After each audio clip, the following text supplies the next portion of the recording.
मला आत्ताच या ठिकाणी उदयजींनी आठवण करून दिली की 8 वर्षापूर्वी आजच्याच दिवशी भिलारला पुस्तकांच्या गावाचं उद्घाटन करण्याकरता आम्ही आलो होतो आणि मला अतिशय आनंद आहे की आज आपल्या या महापर्यटन उत्सवामध्ये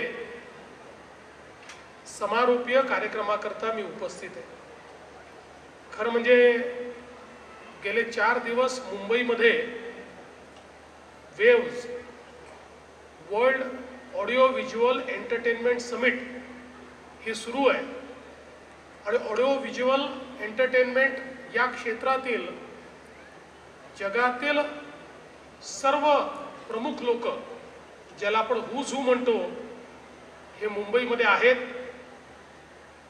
माननीय देशाचे प्रधानमंत्री मोदीजी यांनी या कार्यक्रमाचं उद्घाटन केलं। मी शिंदे साहेब अजितदादा आम्ही सगळे उपस्थित होतो आणि महाराष्ट्राला याचं यजमानपद मिळालं आणि त्यातून या संपूर्ण क्रिएटर्स इकॉनॉमीमध्ये आता महाराष्ट्र एक अतिशय महत्त्वाची भूमिका या ठिकाणी पार पाडणार आहे आणि हा महत्त्वाचा कार्यक्रम करून आज दुसऱ्या महत्त्वाच्या कार्यक्रमाला मला येण्याची संधी मिळाली ती म्हणजे हा महापर्यटन उत्सव जो महाबळेश्वरमध्ये गेल्या 3 दिवसांपासून चाललेला आहे आणि प्रचंड प्रतिसाद या उत्सवाला या ठिकाणी मिळाला। याबद्दल मी पर्यटन विभागाचे पर्यटन मंत्री महोदय आणि त्यांच्या संपूर्ण टीमचं अतिशय मनापासून अभिनंदन करतो। आपल्याला कल्पना आहे की हा जो जिल्हा आहे शिंदे साहेबांनी उल्लेख केला छत्रपती शिवरायांच्या पावन पदस्पर्शाने पुनीत झालेला असा हा जिल्हा आहे। शौर्य प्रताप आणि सृजन अशा तिन्ही गोष्टी या जिल्ह्यामध्ये आपल्याला पाहायला मिळतात। निसर्गाचं प्रचंड सौंदर्य हे आपल्याला या ठिकाणी पाहायला मिळतं। 5 जागतिक वारसा स्थळ देशातील खरं म्हणजे आपण जर एकूण महाराष्ट्राचा लँडस्केप बघितला तर महाराष्ट्रामध्ये पर्यटनाच्या दृष्टीनं अत्यंत महत्त्वाची अशा प्रकारची अनेक ठिकाणं या ठिकाणी आपल्याला पाहायला मिळतात आणि विशेषतः आमचा जो कोकणाचा भाग आहे या कोकणाच्या भागामध्ये तर निसर्गाने इतकं सुंदर अशा प्रकारे आम्हाला वेस्टर्न घाट दिलेला आहे आणि तो वेस्टर्न घाट हा सगळा आपल्याला पर्यटनाच्या दृष्टीनं अतिशय महत्त्वाचा आणि अनएक्सप्लोर्ड अशा प्रकारचा वेस्टर्न घाट आहे आणि म्हणून मला असं वाटतं की हे जे सगळं आमचं सौंदर्य आहे हे सौंदर्य सामान्य माणसापासनं तर परदेशी पर्यटकापर्यंत पोहोचवण्याचं काम हे आपल्याला या ठिकाणी करायचं आहे आणि त्याच दृष्टीने आमचा हा जो काही महापर्यटन उत्सव आहे हा अत्यंत महत्त्वाचा आहे। खरं म्हणजे आपण गुंतवणूक आणण्याकरता खूप प्रयत्न करतो आणि ते महत्त्वाचं देखील असतं, पण आपण जर एखाद्या मॅन्युफॅक्चरिंगच्या क्षेत्रामध्ये 100 कोटीची गुंतवणूक आणली तर त्यातनं कधी 10 रोजगार तयार होतात, कधी 20 रोजगार तयार होतात, कधी 50 रोजगार तयार होतात। पण आपण जर पर्यटनाच्या क्षेत्रामध्ये 100 कोटीची गुंतवणूक आली तर किमान 10,000 लोकांना आपण त्यातनं रोजगार देऊ शकतो। इतका फरक हा आपल्याला या पर्यटनाच्या माध्यमातून या ठिकाणी पाहायला मिळतो।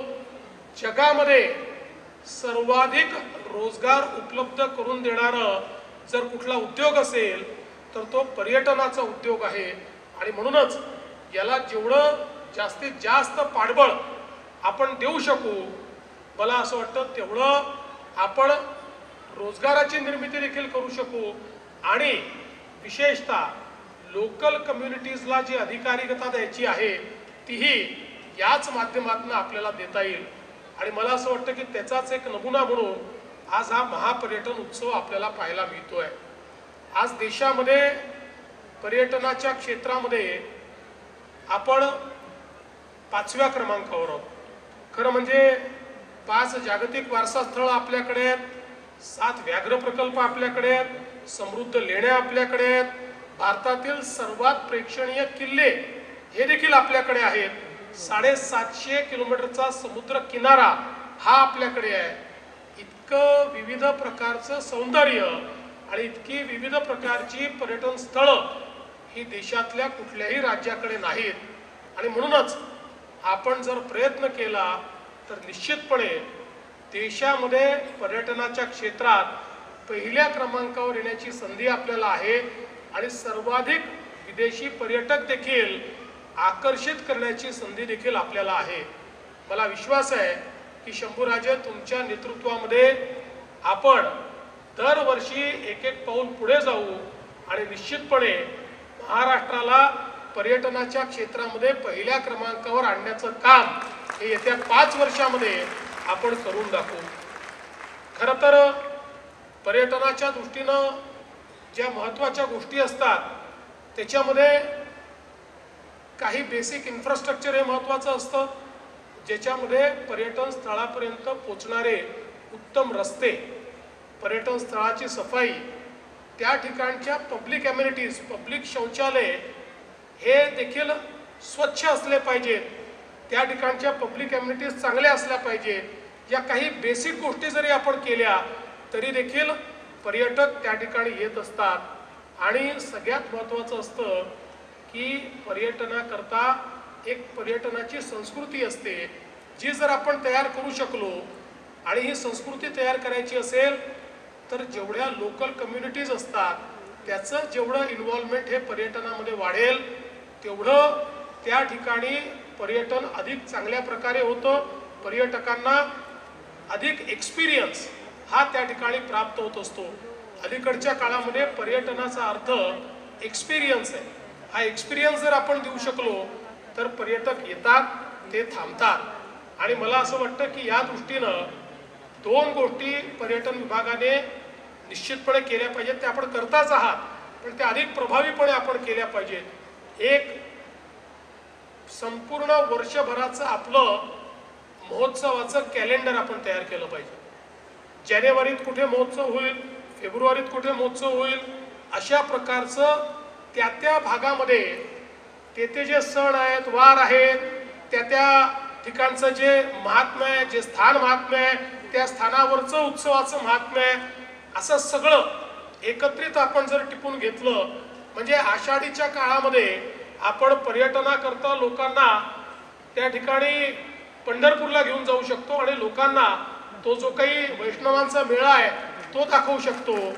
तर त्याचवेळी आपण गणपतीच्या काळात अतिशय चांगली व्यवस्था करतो आणि विसर्जनाच्या मिरवणुकीकरता अलीकडच्या काळामध्ये तर परदेशातनं इतके पर्यटक येतात आणि साऊथ ईस्ट एशियन कंट्रीमधनं जे पर्यटक येतात ते तर अलीकडच्या काळामध्ये आपल्यासोबत गणपतीची आरती देखील म्हणतात आणि तो एक वेगळा सोहळा हा या ठिकाणी तयार होतो.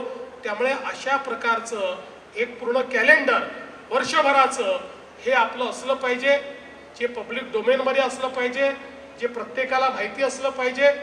आणि या कॅलेंडर सोबत आपण जेवढे टूर ऑपरेटर्स आहेत या सगळ्या टूर ऑपरेटर सोबत एक ॲन्युअल कॉन्फरन्स केली पाहिजे की यावर्षी आम्ही आमच्या पर्यटन विभागाच्या वतीनं हे उत्सव ठरवले आहेत, हे महोत्सव ठरवलेले आहेत.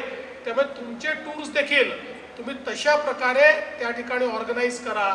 त्यातून आत्ता जे राम शिंदे साहेबांनी आपल्यासमोर मांडलं की संपूर्ण महाराष्ट्रात आणि देशात माहिती पाहिजे की अशा प्रकारचा महोत्सव होतोय. तर हे जर आपण आधी करू शकलो तर टूर ऑपरेटर्सला देखील आणि ज्या लोकांना त्या ठिकाणी यायचं आहे त्यांना देखील त्याचा फायदा होतो. दुसरं महत्त्वाचं, अलीकडच्या काळामध्ये लोक सर्व प्रकारची बुकिंग हे ऑनलाईन करतात, सर्व प्रकारचं प्लॅनिंग हे देखील ऑनलाईन करतात. त्यामुळे आपली जी काही पोर्टल आहे, वेबसाईट आहे ही इतकी जास्त इंटरॅक्टिव्ह असली पाहिजे. चॅटबॉट सहित आर्टिफिशियल इंटेलिजन्सचा उपयोग करून आपण अशा प्रकारची व्यवस्था उभी केली पाहिजे की कोणी जर आपल्या इथे येऊन केवळ एवढं सांगितलं की मला 4 दिवस फिरायला जायचं आहे, मला ऑप्शन द्या, तर आपल्या पोर्टलवरच सगळे ऑप्शन्स त्यांना मिळाले पाहिजेत. आणि ते नुसते ऑप्शन देऊन चालणार नाही, तर त्या ऑप्शनसोबत तिथलं बुकिंग, तिथल्या व्यवस्था या सगळ्या गोष्टी जर आपण एका सिंगल पोर्टलवर उपलब्ध करून देऊ शकलो तर मला असं वाटतं की पर्यटनामध्ये आपली गाडी सुसाट वेगाने धावेल. खरं म्हणजे महाबळेश्वर सारखं एक पर्यटन स्थळ आपल्याकडे आहे. देशातलं सर्वोत्तम पर्यटन स्थळ म्हणून देखील आपण महाबळेश्वरकडे पाहू शकतो. इंग्रजांनी त्या काळामध्ये कदाचित या ठिकाणी काही व्यवस्था उभ्या केल्या आणि मग हळूहळू संपूर्ण देशाचं लक्ष इकडे आकर्षित व्हायला लागलं. आपल्याला महाबळेश्वर सारखं आपलं हे जे पर्यटन स्थळ आहे हे संपूर्ण देशात मार्केट करण्याची आवश्यकता आहे. लोकांना माहीत नाही का? माहिती आहे, पण आजही मला असं वाटतं की त्याचं जेवढं मार्केटिंग व्हायला पाहिजे तेवढं होऊ शकलेलं नाही. तर ते देखील आपण केलं पाहिजे. आणि त्यासोबत मी शिंदे साहेबांचं अभिनंदन करेन की शिंदे साहेबांनी आता न्यू महाबळेश्वरचा कॉन्सेप्ट या ठिकाणी आणलेला आहे. देशामध्ये आणि महाराष्ट्रामध्ये पहिल्यांदा नवीन गिरीस्थान हे आपण न्यू महाबळेश्वरच्या माध्यमातून त्या ठिकाणी तयार करणार आहोत. आणि मला असं वाटतं की त्यातून निश्चितपणे नवीन संधी ज्या आहेत त्या आपल्याला प्राप्त होतील. मी मगाशी त्याचा उल्लेख केला की आज ज्यावेळी आम्ही वेव्स हा कार्यक्रम केला, या कार्यक्रमामध्ये जेवढे कंटेंट क्रिएटर्स आले होते आणि जेवढे प्लॅटफॉर्म्स आले होते त्या सगळ्या प्लॅटफॉर्मशी चर्चा करत असताना काही गोष्टी लक्षात आल्या. आणि त्या गोष्टी म्हणजे आपलं जे कल्चर आहे, आपली जी संस्कृती आहे, प्रत्येक गावाची संस्कृती आहे, प्रत्येक गावाचे लोकगीत आहेत, प्रत्येक गावाची एक खाद्य संस्कृती आहे, या सगळ्या गोष्टींचं आकर्षण जगाला आहे. त्यामुळे या गोष्टी जर आपल्या प्लॅटफॉर्म्सवर यायला लागल्या, आज कंटेंट क्रिएटर्सनी जर महाबळेश्वर मधल्या 10 गोष्टी याच्यावर व्हिडिओज बनवून यूट्यूबवर, इंस्टाग्रामवर किंवा इतर प्लॅटफॉर्म्सवर टाकले तर त्याचा रीच खूप मोठा आहे. आपण अनेक वेळा केवळ न्यूजपेपर्स आणि आउटडोर मीडिया याच्यावर फोकस करतो, पण अलीकडच्या काळामध्ये सगळ्यात जास्त कन्झम्पशन जे आहे हे या सगळ्या सोशल मीडिया प्लॅटफॉर्म्सचं होतं.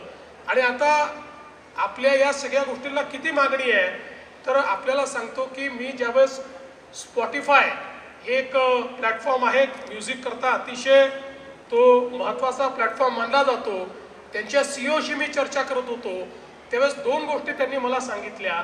त्यांनी असं सांगितलं की आत्ता स्पॉटिफायवर भारताचं जेवढं म्युझिक आहे, जेवढे गाणी आहेत, त्याचा जो काही रेव्हेन्यू येतो 50% रेव्हेन्यू भारताबाहेरून येतो. म्हणजे आपलं म्युझिक आपण एक्सपोर्ट करतोय, 50% पैसा भारताबाहेरचे लोक आपल्या म्युझिक करता देत आहेत. याचा अर्थ आपलं संगीत हे जगाला किती आवडत आहे. आणि त्यासोबत त्यांनी आम्हाला दुसरा प्रश्न विचारला. ते म्हणाले की स्पॉटिफायवर मोस्ट फॉलोड कोण आहे. आम्ही आपलं सांगितलं की बहुतेक टेलर स्विफ्ट आहे. त्यांनी सांगितलं नाही, टेलर स्विफ्ट नाही आहे, जगामध्ये मोस्ट फॉलोड अरिजित सिंग आहे स्पॉटिफायवर, मोस्ट फॉलोड. म्हणजे आज भारतीय संस्कृती, भारतीय संगीत, भारतीय लोककला, भारतीय लोकगीतं याला एक इंटरनॅशनल मार्केट तयार झालेलं आहे. आणि आपल्याला याच गोष्टींचा एक्सपिरियन्स हा जर आपण देऊ शकलो, महाबळेश्वरमध्ये आल्यानंतर इथला लोकल फ्लेवर, कुठल्याही गावी गेल्यानंतर तिथल्या लोकल फ्लेवरचा जर आपण त्या ठिकाणी एक्सपिरियन्स देऊ शकलो, अनुभव देऊ शकलो, तर मोठ्या प्रमाणात पर्यटक हे त्या ठिकाणी येत असतात. आणि म्हणून मला विश्वास आहे की येत्या काळामध्ये आपण ज्या ज्या भागामध्ये महोत्सव घेऊ त्या त्या भागामध्ये तिथला लोकल फ्लेवर जो आहे तो अनुभव म्हणून लोकांना उपलब्ध करून देऊ. त्याच्यामुळे येणाऱ्यांना एक नवीन एक्सपिरियन्सही मिळेल आणि लोकल कम्युनिटीजला मोठ्या प्रमाणात रोजगाराची संधी देखील मिळेल, 4 पैसे त्यांच्याकडे देखील जातील आणि त्यातनं पर्यटनाची संस्कृती ही उभी राहील. मला असं वाटतं निश्चितपणे येत्या काळामध्ये हे आपल्याला पाहायला मिळेल. आज आपण सगळ्यांनी कोयना बॅकवॉटरचा उल्लेख केला आणि अतिशय चांगला निर्णय तो त्या काळामध्ये झाला. शिंदे साहेब मुख्यमंत्री होते, मी गृहमंत्री होतो. आणि जेव्हा हा प्रकल्प आपण केला त्यावेळी साहजिक आपल्याकडे टेक्नॉलॉजी कमी होती, त्याचा परिणाम काय होईल, त्याची सुरक्षा कशी राहू शकेल असे अनेक प्रश्न त्या ठिकाणी होते आणि म्हणून आपण काही बंधनं टाकली होती.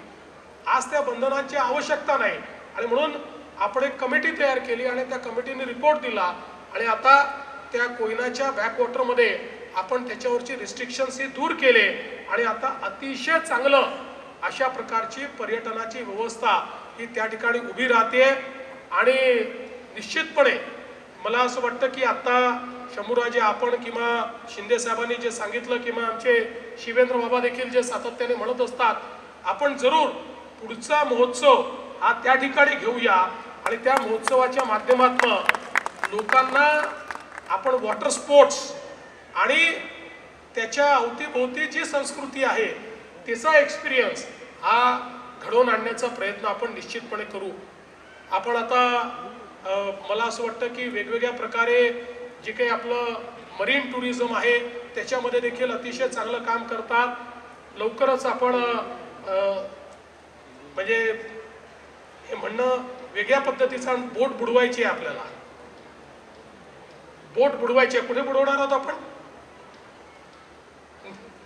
INS गुलजार बोट. कारण आपल्याला माहिती आहे की ज्या जुन्या बोटी असतात, मोठ्या शिप्स असतात, ज्या त्या ठिकाणी डिस्कंटिन्यू केलेल्या असतात, त्या शिप बुडवून त्या ठिकाणी मोठ्या प्रमाणात कोरलचं दर्शन, त्या ठिकाणी आपल्याला सबमरीन्स नेता येतात, त्या ठिकाणी वेगवेगळ्या प्रकारे आपले जे त्या लोक आहेत त्यांना एक नवीन एक्सपिरियन्स देता येतो. तेही आता पुढच्या काळामध्ये मला असं वाटतं की आपण सुरू करतो आहोत. त्यामुळे पर्यटनाच्या क्षेत्रामध्ये जे जे काही नवीन आहे ते सगळं, स्कुबा डायव्हिंग असेल त्या ठिकाणी स्कुबा डायव्हिंग देखील आपण करणार आहोत. कारण म्हणजे स्कुबा डायव्हिंगची पहिली देशातली अकॅडमी ही आपल्या महाराष्ट्रात आपण सुरू केली. त्यामुळे अशा सगळ्या एक्सपिरियन्स आपण तयार करतो. मला विश्वास आहे की हा जो काही आपण महापर्यटन उत्सव घेतला ही सुरुवात आहे. पुढच्या काळामध्ये महाराष्ट्रामध्ये असे अनेक उत्सव आपल्याला पाहायला मिळतील. आणि शंभूराजे तुम्ही काळजी करू नका, तुम्ही जे कॅलेंडर तयार कराल त्या कॅलेंडरच्या पाठीशी मी, शिंदेसाहेब आणि अजितदादा तिघही उभे राहू आणि ते कॅलेंडर योग्य प्रकारे पार पडलं पाहिजे. याकरता जे रिसोर्सेस आहेत ते रिसोर्सेस तुम्हाला उपलब्ध करून देण्याचं काम हे राज्य सरकारच्या वतीनं निश्चितपणे होईल हा विश्वास मी व्यक्त करतो. एक अतिशय चांगला महोत्सव या ठिकाणी आपण घडवला त्याबद्दल आपलं मनापासून कौतुक करतो. ज्या टीमने हा संपूर्ण उत्सव घडवण्याकरता दिवस रात्र प्रयत्न केले त्या संपूर्ण टीमचं मनापासून अभिनंदन करतो. आणि आपण या निमित्ताने महाबळेश्वरला येण्याची संधी दिली. शिंदे साहेबांचं बरं आहे, त्यांचं दरेगाव इथेच आहे, त्याच्यामुळे त्यांना इथे म्हणजे ते इथले भूमिपुत्रच असल्यामुळे त्यांना येण्याची संधी मिळते. पण आम्हाला ती संधी कमी मिळते. पुढच्या काळामध्ये आम्ही 1-2 कॅबिनेट दरेगावातच घेऊ म्हणजे आम्हालाही तिथे येण्याची संधी मिळेल. पण हा भागच असा आहे की इथे येणाऱ्या व्यक्तीला वारंवार इथे यावं असं वाटावं म्हणून शिंदे साहेब इथे येतात. ते म्हणाले खरं आहे की ते इथे आले की तिकडे बातम्या वेगळ्याच होतात, पण ते या ठिकाणी येतात, इथनं ते नवसंजीवनी घेतात आणि पुन्हा एकदा ती नवसंजीवनी घेऊन मुंबईमध्ये जनसेवेमध्ये रुजू होतात.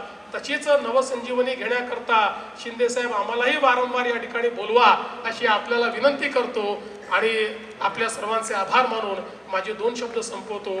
धन्यवाद. जय हिंद, जय महाराष्ट्र.